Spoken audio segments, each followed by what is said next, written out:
अता फरमा। तुम समझता है खिदमत वाला खाली रह जाता है? जितना जायका खिदमत वाले को मिलता है, जो उसके नसीब में आता है, वो किसी का नसीब कहां भाई। हजरत अंस कहते हैं हुजूर ने दुआ कर दी बरकत की। मुझे तो खेती बाड़ी आती भी नहीं थी, पर लोगों के बाग में साल में एक दफा फल लगता था, मेरे बाग में 2 दफा लगता था। हुजूर ने दुआ कर दी अल्लाह इसे औलाद दे। फरमाते हैं मेरे बेटे, मेरे पोते, मेरे नवासे, मेरी बेटियां। फरमाते हैं मैं जिंदा हूं और मेरी 100 औलादे मौजूद हैं। परेशान हो गया 100 सुन के बच्चे 2 ही अच्छे, 100 औलादे मेरी मौजूद हैं। हजरत अंस मौलाना सरदार अहमद साहब के पास ना छोड़ गई बच्चा, कहने लगी हजरत जी मैं को पढ़ाने के लिए थोड़ा छोड़ गई हूँ, मैं तो इसलिए छोड़ के गई हूँ कि आप मेहरबानी करें खिदमत कराएं। तो हजरत जी कहने लगे कोई ऐसा काम ही नहीं, खिदमत वाला क्या कराऊं। कहने लगी पट्ठे पवा लिया करो जी। हम लड़ पेंदे ने, कहने ने बच्चे काम कर दें मदरसे दा। हालांकि अब कहाँ बच्चे काम करते हैं, अब तो गुजर गया दौर, अब तो बच्चे काम कराते हैं। अब बच्चे भी नाराज हो रहे हैं, घूर घूर के देख रहे हैं। सही कह रहा हूँ आपको, बच्चे काम कराते हैं, बच्चे कहाँ काम करते। कहने लगी ये चारा डाले करेगा आपकी भैंसों को। तो हजरत ने उसको कहा कि बीबी चारा मेरी भैंसों को डालने के लिए मैंने बंदा रखा हुआ है, तो तू जा ले जा। कहने लगी हाथ बांध के हुजूर मेहरबानी करें रख ले, चारा डालेगा। और पुत्र तवज्जो से चारा डालना हजरत की भैंसों को। रोने लगी, हजरत ने रख लिया। महीने का खर्चा भी देते। शाम को ना वो सारा दिन काम करता, शाम को आके पैरों में भी बैठ जाता।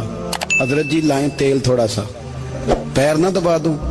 8 साल साथ वाले पढ़ते रहे, ये बेचारा नौकरी करता रहा। मेरा रूप भी नहीं ते मेरा रंग भी नहीं, और मैनू यार मनान दा टंग भी नहीं। कभी कभी ना हजरत बिलाल हबशी फारग होते ना, तो नबी पाक की बारगाह में अर्ज करते हुजूर कोई काम तो नहीं, सारे हो गए, हुजूर जाऊं जरा, चले जाते। एक दिन सलमान फारसी कहने लगे या रसूलल्लाह ये बिलाल कहाँ जाता है। फरमाया जा देख के तो आ। हजरत सलमान वापस आए तो आके रोने लगे, कहने लगे सोनिया जब यहाँ से जाता है ना तो जाके सैयदा फातिमा की चक्की पीसनी शुरू कर देते, बीबी साहबा के काम करने लगता है, घर में जाके स्नैन की ड्यूटी करता है, वहां भी काम यहाँ भी काम। वो चारा डालता रहा, उसने चारा डाला। हजरत मुहद्दिस आदम की भैंसों को दस्तारे फजीलत का वक्त आ गया, सारे पगड़ियां सजा के आ गए, आज दस्तार होगी। ये ना पीछे होके बैठ गया, चूंकि पढ़ा ही नहीं था तो दस्तार का है कि दस्तार तो उसकी जो पढ़ेगा, हमने तो पढ़ा ही नहीं, हमने तो यार पढ़ा, घर पढ़ा, ड्यूटी करी। हजरत मुहद्दिस आदम रहमतुल्लाह अलैह के यहाँ जब ऐलान होने लगा ना कि अब दस्तार होगी, तो हजरत ने पहला ऐलान उसका फरमाया। तो मजा वाला बंदा कपड़े भी कदी कदी बदल देना। वो कहता है जिस हाल में भी था मैं पलट के देखने लगा कि पढ़ा पढ़ा है तो है, कोई शय नहीं। तो ये माजरा क्या है, पीछे से उठ के आए तो कहते हैं बाकियों की दस्तार किसी आलिम ने की, किसी सूफी ने की, लेकिन ये भैंसों को चारा डालने वाला जब आया तो मुहद्दिस आदम ने फरमाया पगड़ी के बाल को कोई हाथ ना लगाए, ये सारी दस्तार मैंने करनी है।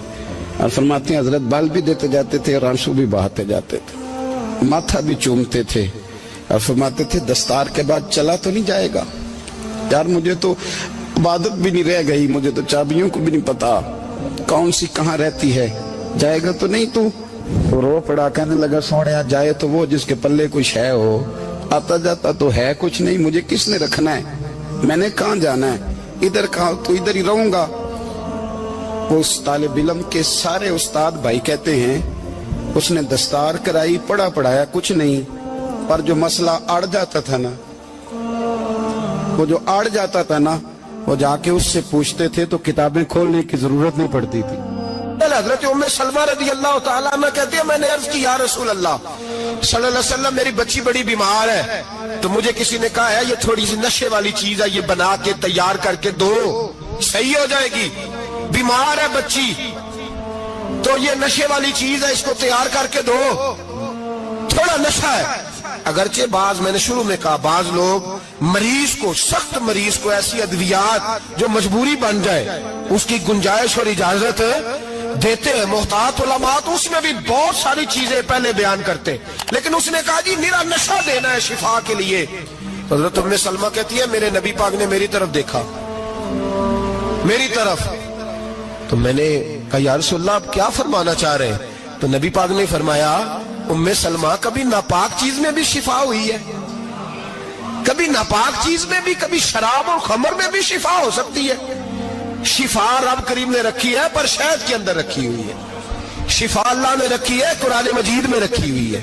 तो इसमें भी कभी ये हुजूर ने बयान किया है कि इसके अंदर शिफा हो सकती, तो उम्मत कितनी दलेरी करती है जो ये मशवरे देती है कि उसके अंदर नशा है, शराब है, तो खांसी चली जाएगी, तो फलानी बीमारी चली जाएगी। ना आओ इन चीजों पे, ना अपने ईमान को खराबी दो, और ना ऐसी बातें करो जिससे कि दरअ्त रसूलुल्लाह सल्लल्लाहु अलैहि वसल्लम के वाज़ेह इरशादात की मुखालफत हो। मेरे नबी पाक सल्लल्लाहु अलैहि वसल्लम ने फरमाया, और फिर कुछ लोग कहते हैं थोड़ी पी है जी।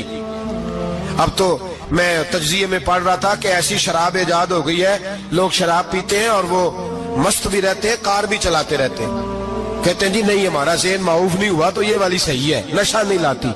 मेरे नबी पाक सल्लल्लाहु अलैहि वसल्लम ने फरमाया, जिस चीज की थोड़ी मिकदार, ज्यादा मिकदार हराम है, उस चीज की थोड़ी मिकदार भी हराम है। जिसकी ज्यादा मिकदार हराम है उसकी थोड़ी भी।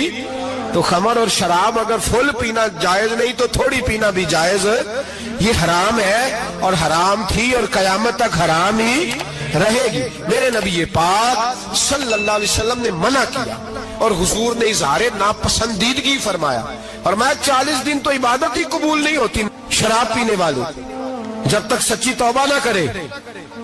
ये लफ्ज जब अदा करता हूं तो शर्म से मेरी जुबान लड़खड़ाती है कि यार दरबारों पे भी नशा बिकता है।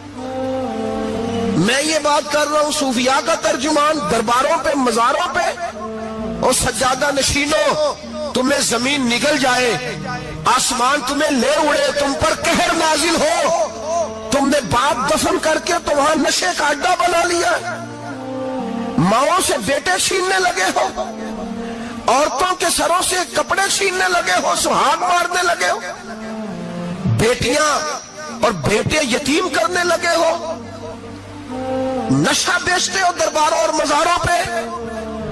ये तमाशा लग गया। आप कैसे करूं ये बात, पर करनी पड़ रही है, मजबूरी है, ये मजमून मुकम्मल नहीं हो सकता। बंद कर दे वो दरबार, हमें नहीं चाहिए जिन दरबारों पे नशा बिकता है। मैं जिम्मेदारी से कह रहा हूं, बात रिकॉर्ड हो रही है। जूते की नोक पे वो सज्जादा नशीन जो उम्मत को ड्रग्स देता है, वो सज्जादा नशीन का डेरा नहीं, वो गंद का अड्डा है। वहां से फैज नहीं मिल रहा, उम्मत की तबाही हो रही है। बता दो, फैला दो, इसको एतराज करना करो। मेरे रसूल पाक सैयद आलम सल्लल्लाहु ताला अलैहि वसल्लम का दीन जरूरी है, किसी पीर की सज्जादगी जरूरी, बोलिए सज्जादगी जरूरी। बड़ी जिम्मेदारी से कह रहा हूं और नुमाइंदगी कर रहा हूं अपनी जमात की। ना हमारे बुजुर्गों ने कल इसकी हिमायत की थी, ना आज करते हैं, ना कयामत तक करेंगे। बंद कर दे वो दरबार और मजार। बुजुर्ग दुनिया में ये काम करने आए थे और हमारी सोच इतनी गिर गई है, इतने हम कमजोर हो गए। कहते हैं जब उसको चढ़ जाती है तो फिर बड़ी मार्फत की बातें सुनाता है। तुझे शर्म नहीं आई है लफ्ज कहते हुए? अब नशई तुझे मार्फत सिखाएगा? अब तू शराबी से, भंगी चरसी से दीन सीखेगा? कहते हैं उसने पी हुई थी, चढ़ी हुई थी, मैं बात कर दी तो मेरा काम बन गया। इतनी गंदी और मैली सोच साहिब ईमान की होती है, तो अब नशइयों से जाकर दुआएं कराएगा? सुन, मेरे नबी पाक सल्लल्लाहु अलैहि वसल्लम ने फरमाया, जो शराब पी ले, नशा कर ले, उसकी तो 40 दिन तक इबादत रब कबूल नहीं फरमाता। तू कहता चढ़ी हुई थी तो उसने दुआ कर दी, तुझे शर्म ही नहीं आई बात करते? हया ही नहीं किया तूने जुमला बोलते? ये कोई तसव्वुफ और तरीकत है? जाओ उठा के ले जाओ। ऐसी कोई तसव्वुफ और तरीकत हमें नहीं चाहिए। हमें वो वाली तरीकत चाहिए जिसमें खुदा के कुरान की बात होती है और मोहम्मद मुस्तफा के फरमान की बात होती है सल्लल्लाहु अलैहि वसल्लम। तो भाई याद रखो, ये कोई तरीका नहीं। एक मजार है, मुझे एक साहब कहने लगे आ जाए यहाँ भी फातिहा पढ़े। मैंने कहा यहाँ क्या है? कहने लगे थे तो बाबा जी नशा वशा करते, पर सुना है लोगों की मन्नतें बड़ी पूरी होती हैं। मुझे जज्बात बड़े कम आते हैं। मैंने उस आदमी को गिरेबान से पकड़ लिया, मैं किधर हट, वो तो नशा करता था और तू जाता था, तेरी ये कैसे ताकत हुई? तूने मुझे मशवरा दे दिया है, तू हमें कमजोर समझता है? हम कमजोर ईमान के लोग हैं اور میں یہاں تجھے کہوں گا نہیں نہیں میں یہاں نہیں جاتا میں وہاں جاتا ہوں، بالکل کوئی لگی لپٹی بات نہیں، کھری بات۔ تصوف وہ، دربار وہ جہاں قرآن پڑھا جائے اور رسول اللہ کی حدیث سکھائی جائے، باقی کوئی مطلب نہیں کسی قسم کا۔ میں داتا صاحب کبھی جاؤں نا جلسہ کرنے کسی کام سے کسی تقریب میں، تو میں داتا صاحب کے مزار پہ نہیں جاتا، میں کہتا ہوں یار یہ جرانہ نہیں کہ بندہ کسی کام آیا تھا تو فاتحہ پڑھ لی، واپس چلو گکھڑ سے اسپیشل آئیں گے داتا صاحب کے مزار پہ حاضری دیں، اور میرے سنگی گواہ ہیں کہ میں اسپیشل ٹائم نکال کے بہت سارے کام چھوڑ کے اسپیشل جاتا ہوں، اور میں مراد ماننے نہیں جاتا، میں داتا صاحب کا شکریہ ادا کر دے جاتا ہوں۔ میں ان سے کہتا ہوں حضور آپ کی مہربانی، آپ یہاں آئے تو ہمارے بڑے بھی رسول اللہ کے غلام بن گئے، میں تو سلام عقیدت پیش کرنے جاتا ہوں۔ ہم مزارات پر جانے کے قائل نہیں، بلکہ ہماری تو عقیدت کا درجہ ہی مکمل نہیں ہوتا جب تک ہم مزار پہ سلام نہ کریں۔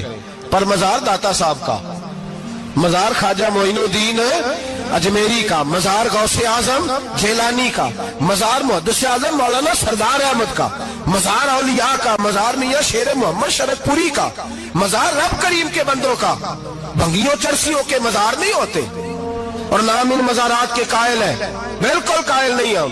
میں تھوڑے دن پہلے لاہور گیا تھا تو میں کار میں میاں صاحب میاں شیر محمد شرک پوری کا ذکر کر رہا تھا، میں اپنے دوستوں سے کہہ رہا تھا یار بہت بڑا بابا ہوا ہے، تو مجھے کہنے لگی کرامت کیا ہے؟ میں نے کرامت یہ ہے کہ ساری زندگی سنت کا درس دیا ہے، تو مجھے کہنے لگے آپ کبھی گئے نہیں؟ میں نے کہا میں اسپیشل گیا تھا، اور تھوڑے دنوں کے بعد پروگرام بناؤں گا تو میں ساتھ لے کے جاؤں گا۔ ہم مزارات کے قائل ہیں، حاضریاں دیں گے مزاروں پہ، لیکن بھنگیوں چرسیوں کے مزاروں پر جانے کے قائل ہیں، زور سے بولے، یہاں جانے کے قائل ہیں، کوئی عقیدہ نہیں ہے ہمارا۔ نشہ بکے گا اب مزاروں پہ، اب یہ تصوف ہوگا وہاں، یہ طریقت ہوگی، اور ملت پر رحم کھاؤ خدا را۔ اگر تمہارے قومی ادارے کہتے ہیں رپورٹ کرنے والے کہ 70 لاکھ پاکستانی نشہ کرتا ہے، تو کیا تمہیں یہ نہیں پتا کہ نشہ بیچتا کون ہے؟ کیا تمہیں یہ نہیں پتا کہ ڈرگز کا کاروبار کون کرتا ہے؟ اگر تمہیں یہ پتا ہے تو کیا یہ خبر نہیں تمہیں کہ ان رگوں پر یہ خون اتارتا کون ہے؟ میں اپنے بزرگوں سے معذرت کے ساتھ، نشے کا آغاز، ناراض تو نہیں ہو جائیں گے بزرگ، نوجوانوں کو میں لتاڑ لیتا ہوں لیکن بزرگوں کی عزت کرنا سنت ہے، تو میں بزرگوں سے معذرت کے ساتھ یہ یوں سمجھ لیے خوگرے حمد سے تھوڑا سا گلا بھی سن لے۔ نشہ سگریٹ سے شروع ہوتا ہے، سگریٹ سے۔ میں تمباکو کو حرام نہیں کہتا، یہ فتویٰ نہیں دے رہا، تمباکو کا حکم وہی ہے جو مولی کا ہے، جو کچے پیاز اور لہسن کا ہے، کہ آپ جب کھا لیتے ہیں تو منہ سے بدبو آتی ہے، تو آپ مسجد میں آئے تو آنے سے پہلے مسواک کریں، منہ صاف کریں، پھر آپ آ جائیں، تو جائز ہے، مکروہ ہے لیکن حرام ہے۔ لیکن تمباکو سے آگے جب حالات بڑھتے ہیں، تجزیہ نگاروں نے لکھا ہے کہ ہمارے پنجاب کے کچھ علاقوں میں اب سگریٹ سے نکال کے نا، پہلے بھی بھرتے تھے لوگ اس میں بڑا کچھ، اب پتہ ہے کہ نیا نشہ ایجاد کیا ہے، اب اس کے اندر چرس بھی بھرتے ہیں اور چھپکلی کو مار کے سکھا کے خشک کر کے اس کو پیس کے وہ ساتھ نشے کے ملاتے ہیں، اور اس کا حال یہ ہوتا ہے کہ آدمی کو زیادہ نشہ ہوتا ہے، اور کہتے ہیں وہ اتنا گند ہے کہ وہ آدمی کسی کو دانت بھی لگائے گا تو وہ بندہ بھی بیمار ہو جائے گا۔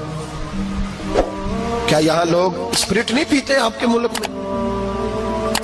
اور ہم کبھی سڑک پہ جاتے ہیں تو نشئی کو دیکھ کے مذاق کرتے ہیں، دیکھنا میں ہارن لگاؤں گا تو گاڑی کے ہارن سے گر جائے گا،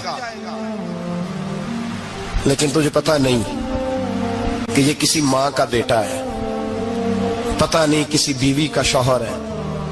ایک ہمارے دوست ہیں، بزرگ ہیں، ان کا داماد فوت ہو گیا، نشہ کرتا تھا، تو میں تعزیت کرنے ان کے گھر پہنچا تو کھڑے ہو گئے ہاتھ باندھ کے، کہنے لگے حضرت صاحب باقی ساریاں گلاں چھڑ دیو، صرف نشے تے تقریر کریا کرو۔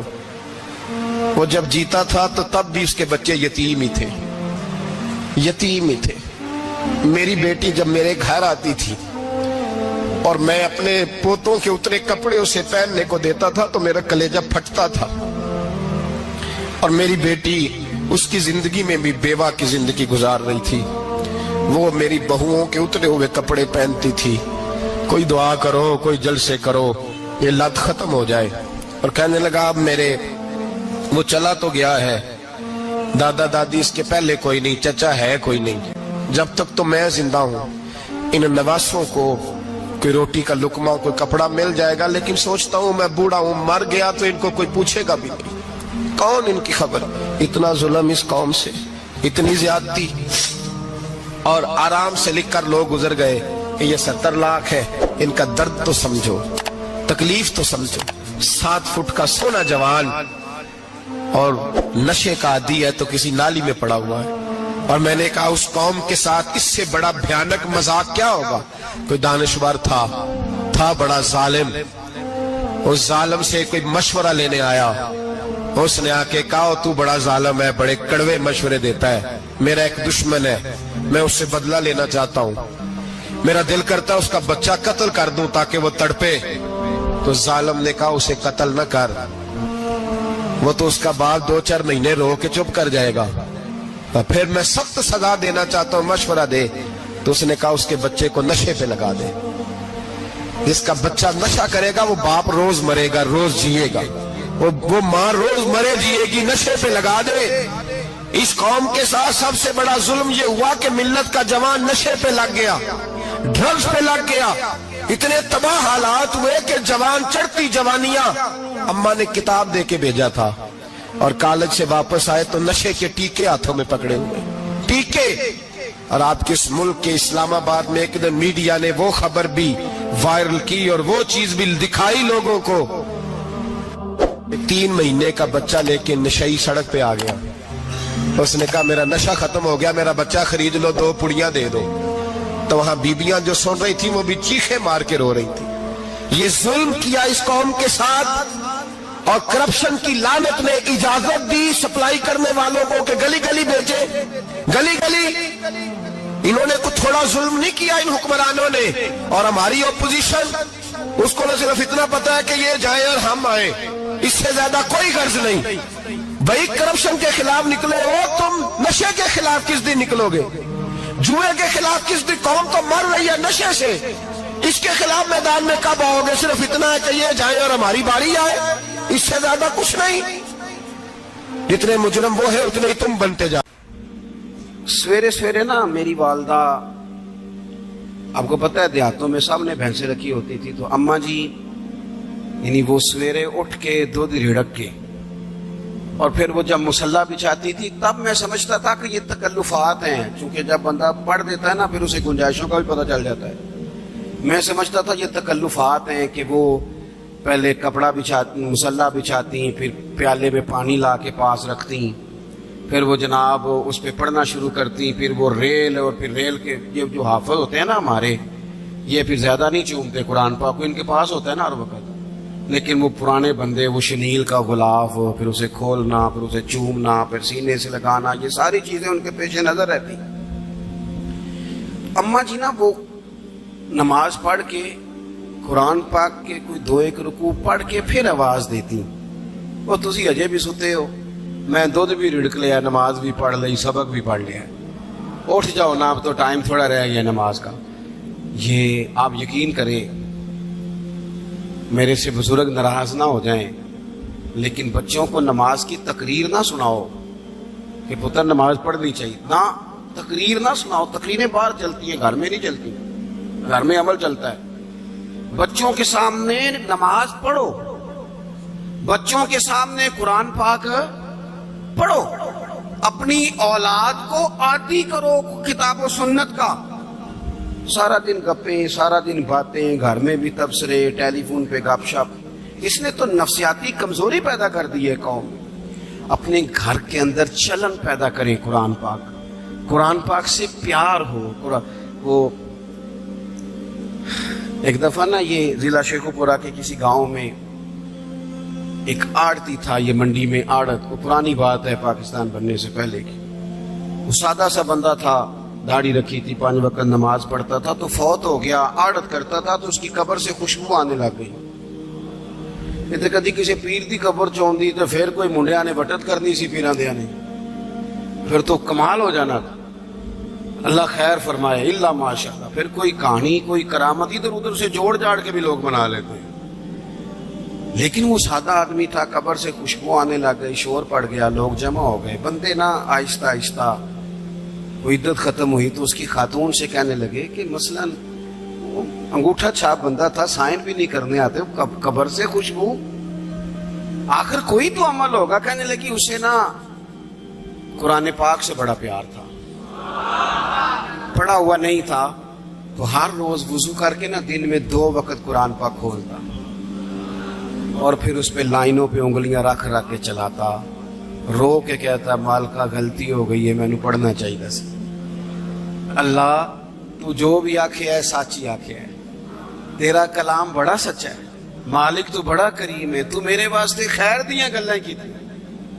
کہتے وہ قرآن پاک سے بڑا پیار کرتا تھا, بیماری تندرستی سفر حاضر قرآن سے بڑا پیار کیا. لوگ سمجھ گئے یہی تو وجہ ہے کہ قبر کی مٹی سے بھی خوشبو آ رہی ہے. اچھا, میں بعض جگہوں پہ مجھے زندگی میں ایسے بھی تجربات ہوئے کہ یار یہ اللہ کی کتاب ہے. میں جہاز میں بیٹھا تھا تو موبائل پہ میں نے قرآن شریف کھول لیا, میں نے کہا چلو اتنی دیر کی فلائٹ ہے کچھ پڑھتے ہیں. تو ایک میرے دل میں بدگمانی آئی. کبھی کبھی پگڑی دالی والا بندہ میری طرح اللہ معاف کرے سمجھ لیتا ہے نا نیک بھی میں ہی ہوں, یہ بھی کبھی کبھی بدگمانی آ جاتی. تو میں وہ تلاوت کر رہا تھا تو میرے دل میں خیال آیا یار دیکھو سارے لوگ کانوں میں ٹوٹیاں لگائی ہیں, گپے لگا رہے ہیں, قرآن پاک پڑھ لینا چاہیے تھا. تو ایک نوجوان اس نے نا بال پیچھے یہاں ربڑ ڈالی ہوئی عورتوں کی طرح, پینٹ شرٹ بڑی ڈاڑھی اور بڑا جدید فیشن کا اس کا سٹائل. تو میرے ساتھ جو سیٹیں تھیں ان پہ وہ بیٹھ گیا اور پھر اس نے فائلوں کے اندر سے سورت یاسین نکال لی. اور جب اس کو میں نے تلاوت کرتے دیکھا نا تو میں نے دل میں معافی بھی مانگی اللہ سے. اور میرے دل میں یہ بھی خیال آیا کہ یہ اللہ کا قرآن ہے, مولوی وہ قاری صاحب حافظ صاحب وہ فلان صاحب اپنے جیسے لوگوں سے, نیک لوگوں کی بات نہیں کر رہا. وہ تو نہ پڑھے تو کیا سمجھتا ہے, کوئی پڑھتا ہی نہیں. یہ تو اللہ کا قرآن ہے, یہ پڑھا جاتا تھا, پڑھا جاتا ہے اور قیامت کے بعد بھی پڑھا جاتا رہے گا.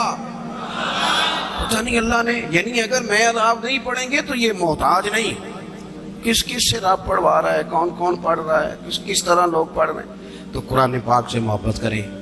آج زور کے بعد پڑھ لیں گے کوئی 2 4 آیتیں. چلو میں کدوں آ کے ہاتھ کھڑے کرو یا قسم چکو تسی نیت بھی نہیں پہ, تھوڑا سا پڑھ لیں گے انشاءاللہ تعالی. اچھا 2 3 دن میرے کہنے پہ پڑھیں آپ, 2 3 دن صرف, لمبا نہیں.